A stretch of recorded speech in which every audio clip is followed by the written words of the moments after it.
शोकहरं नित्यं ध्यायन्ति योगिनः कामदं मोक्षदं चैव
स्वामी दुख खो कम खो बोहिलाओ सुगई गमनम समाय मंडम जंगुण संपत्ति अतः प्राणिक स्वाध्याय वेलायम श्रीवदाचार्य भक्ति की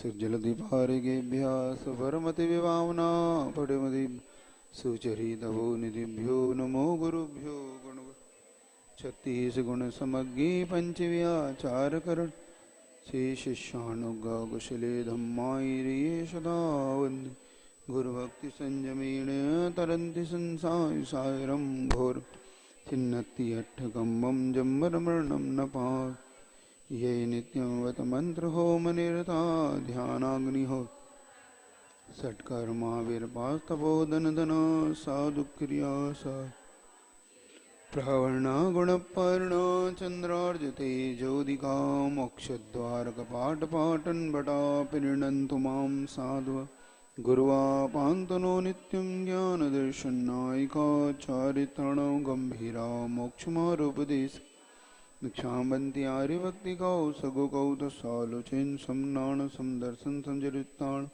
पंचव्याचारणम आयर्याणम आयरादेशदनाणोदेश्याणम ओज्याणम तीर्णगुणपालर्याणम सबुसौणम स्याणचकालम अंचेमि पूजेमि वंदामि नमो दुख को कुमुखो बोहिलाओ सुगी गुणम समायमणम जिगुण संपत्तियो मध्य यस्य स्वयं स्वभावाप्ति प्रभावे कृष्ण कर्मणा तस्मै संज्ञान रूपाय नमोस्तु परमात्मने। आज 49 नंबर की गाथा है। उससे पहले कल की गाथा में जो आचार्य मान ने कहा था कि जो आत्मा के आनंद में डूबा हुआ अगर रहता है तो कर्मों को बांधता नहीं, उल्टा जलाता है, और जब वो उस आनंद में डूबता है तो वो बाहर के होने वाले दुखों से कभी भी दुखी नहीं होता, खिद्ध नहीं होता। योगी, ऐसा योगी।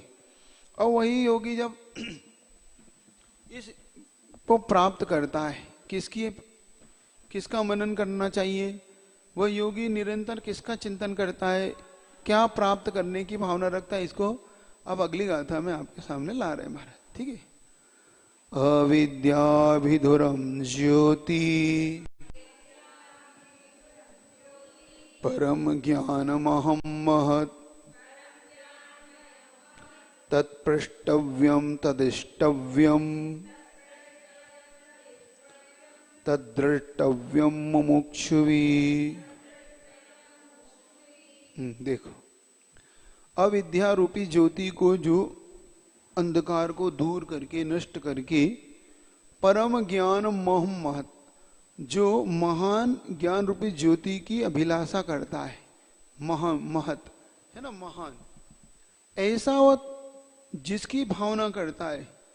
अब जो जिसकी भावना करने लग जाता है वो उसी के बारे में जानना चाहता है, उसी के बारे में पूछना चाहता है, उसी के बारे में सुनना, तो तत्प्रष्टव्यम, अब वो उसी के बारे में पूछता है, वो क्या है, वस्तु क्या है, कहाँ मिलेगी। तदृष्टव्यम, और उसी को वो चाहने लग जाता है, और तद्द्रष्टव्यम, उसी को देखना वो चाहता है, उसी के बारे में पूछता है, उसी के बारे में चाहता है, और उसी को देखने की इच्छा करता है। परम ज्योति को प्राप्त कर पाता है। परम ज्योति से यहाँ पे ऐसी केवल ज्ञान रूपी, क्योंकि ऐसी उत्कृष्ट ज्ञान रूपी ज्योति को जो प्राप्त करना चाहता है, उत्कृष्ट ज्ञान को जो प्राप्त करना चाहता है, दिशा में सही उपयोग होता है, तभी वह ज्ञान सही अपना कार्य कर पाता है। उसी ज्ञान का जब दुरुपयोग या ज्ञान का सही उपयोग नहीं होता है, तो वह ज्ञान कभी भी ऐसी उत्कृष्ट ज्योति को प्राप्त नहीं कर सकता। मतलब ज्ञान से ही ज्ञान की प्राप्ति करने के लिए उस ज्ञान को अगर आप मुख्य रूप से ठीक, मतलब जो भी साधक कहता है नहीं कर लेती, तब तक ये अज्ञान रूपी अंधकार नष्ट नहीं हो सकता। एक चरण करते हुए इस बात की चर्चा की। तज्जयति परम ज्योति समम समस्तिरंतमयाय दर्पण तल सकलान रूपी ज्योति जयवंत हो, जयशील हो। जब कैसी है वह ज्योति, ज्ञान रूपी ज्योति, जब तक अपने अंदर वह किस प्रकार से परम समम समस्तिर अनंत पर्याय, वह सभी अनंत पर्यायों को एक साथ जो प्रकट कर रही है, अनंत अपनी पर्याय एक साथ विद्यमान प्रकट हो जाए। केवल ज्ञान की जय मतलब केवली, क्योंकि आधार आधार है, दोनों का आधार आधार है। क्या है, समस्त द्रव्य की अनंत पर्याय एक साथ झलक रही है, एक साथ प्रकट हो रही है। देखो, अपना ज्ञान आधा अधूरा है, इसीलिए हम अपन उस अज्ञान से ऊपर उठ नहीं पाए, और उस अज्ञान से ऊपर उठने के लिए कह रहे हैं कि अनंत पर्याय ऐसी उस ज्ञान में झलकती है। पहले तो हमारी इसमें श्रद्धा भी हो जाए, आस्था हो कि ऐसा कोई ज्ञान होता होगा। फिर कैसा है, दर्पण तल इव सकला, दर्पण के समान जो एक साथ, सकल है ना, सकला प्रतिफलति पदार्थ मालिका यत्र, की दर्पण के तल की तरह, मतलब जैसे दर्पण के प्रतिबिंब एक साथ पड़ता है ना, कितने पदार्थ सब एक साथ उसमें झलकते, ऐसे ही समूह अतीत अनागत सकल यानी समस्त पदार्थ में प्रतिफलती पदार्थ मालिका यत्र, प्रकट हो रही है पदार्थ मालिका है, मतलब उसके पर्याय चेन के भांति अपने आप जिनके ज्ञान में प्रकट हो रही है, ऐसा केवल ज्ञानी। मतलब वो किसी प्रकार से उसको जानना नहीं चाहते, मतलब जानने की इच्छा नहीं करते, लेकिन स्वयं उसमें झलकती है। क्योंकि दर्पण कभी नहीं कहता कि मेरे सामने पदार्थ लाओ, लेकिन पदार्थ आता है तो झलक जाता। अब जब झलक जाता है तो दर्पण कभी उसमें राग द्वेष नहीं करता। दर्पण के सामने अग्नि रख दो तो, फूल रख दो तो, और कीचड़ रख दो तो, उसको कभी किसी से कोई भी राग द्वेष नहीं होता कि फूल है तो बहुत बढ़िया है, कीचड़ है तो भाई हटाओ, अग्नि है तो हटाओ। नहीं, ऐसे ही केवल ज्ञानियों का ज्ञान भी इसी प्रकार से समस्त पर्यायों को झलकाता हुआ कभी भी उसमें राग द्वेष से नहीं करता। ऐसा ज्ञान की यहाँ चर्चा है, क्योंकि अगर वो राग द्वेष करने लग जाए तो सबसे ज्यादा बंध का कारण उन्हीं को हो जाए, और वहां राग द्वेष नहीं होने से उन्हें ऐसा ज्ञान प्रकट हुआ है। क्योंकि पहले समस्त मोहिनी कर्म का नाश किया, मोहिनी कर्म के नाश से उन्हें जो केवल ज्ञान रूपी ज्योति प्रकट हुई है, ऐसी ज्ञान रूपी ज्योति जिनके अंदर प्रकट हुई है, इस प्रकार से उनकी अब शुद्ध ज्ञान, इसको बोलते हैं शुद्ध चेतन, चेतना अपने वाले ज्ञान चेतना है ना। कर्म चेतना, नो कर्म चेतना और ज्ञान चेतना। तो अपने ज्ञान चेतना मुख्य रूप से आचार्य महाराज इसको सिद्धों में मानते हैं और 4 घातिया कर्म के जाने से अरियंतों में कुछ प्रकट मानते। ऐसा ते से ते जीवा मतलब जहां पर ये 8 कर्म नष्ट हुए। इसी प्रकार से यहां पर महाराज बता रहे हैं, जब वो योगी ऐसी ज्ञान चेतना के मारा में अभिलाषा करता है, बार बार उस ज्ञान चेतना को चाहता है, तब उसके अंदर क्या बात होती है, फिर उसी के बारे में पूछता है क्या कि ये है क्या वस्तु। क्योंकि जब उसी के बारे में चाहने लग जाएगा और तष्टव्यम वही उसको इष्ट होने लग जाता है, द्रष्टव्यम देखने लग जाता है, मतलब आपको निरंतर उसी की भावना भाना, उसी को चाहो और उसी को इच्छा करो।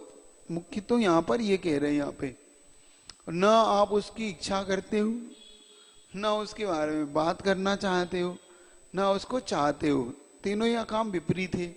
और आचार्य महाराज कह रहे हैं अंत में कि अगर तुम इसका सार चाहते हो, क्या इस इष्टोपदेश ग्रंथ का सार चाहते हो, तो सार तो यही है कि तुम इसी की चर्चा करो, इसी को चाहो, इसी को देखो, ज्ञान रूपी ज्योति को देखो, उसी को चाहो, उसी की चर्चा करो। मतलब उसकी चर्चा भी करना कठिन है, अर्चा तो बहुत दूर है। आचार्य महाराज मुखमाटी लिखते समय इसका शुरुआत ऐसे ही की, जब माटी को उन्होंने, माटी कहती है धरती माँ से, ऐसे 2 प्रसंग बनाए ना आचार्य, एक तो धरती माँ, एक तरफ माटी है, तो माटी बेटे के रूप में और धरती माँ के रूप में। तो माटी कहती है कि माँ, क्या मैं कभी पति से पावन बनूंगी, क्या मेरा उद्धार कभी होगा, कि मैं पद दलित बन ही रहूंगी, मतलब पद दलित मतलब पैरों के अंदर कुचली जात रहती रहूंगी, कि मेरा कभी उत्थान भी होगा। तो के माटी कहती नहीं, तुम पद से पति से पावन बन सकती हो, बस तुम समर्पण लाओ। कुंभकार जब आए तो उसके प्रति तुम समर्पण कर देना। क्या तुम ये मत कहीं सोचना वहां पर कि मैं क्या करूं, कुंभकार तुम्हें लेने आएगा प्रातःकाल। रात का प्रसंग बताते, बहुत अच्छा प्रसंग बनाए। रात में आचार्य वाले की रात में माटी पूछ रही है, तारे दिख रही है, तो उसमें लिखा, बेटा तुम्हारी बुद्धि पे मुझे प्रसन्नता है कि ना तो इसकी अब चर्चा भी कौन करता है, इसकी अर्चा भी कौन करता है। आचार्य वाले ने उसमें प्रसंग बनाया कि अब तो इसकी कोई चर्चा भी करता नहीं है, इसकी अर्चा तो बहुत दूर की, अर्चा मतलब पूजा, इसको चाहना, न कोई इनकी वैरागी की कोई चर्चा करता है, न कोई अर्चा करता है।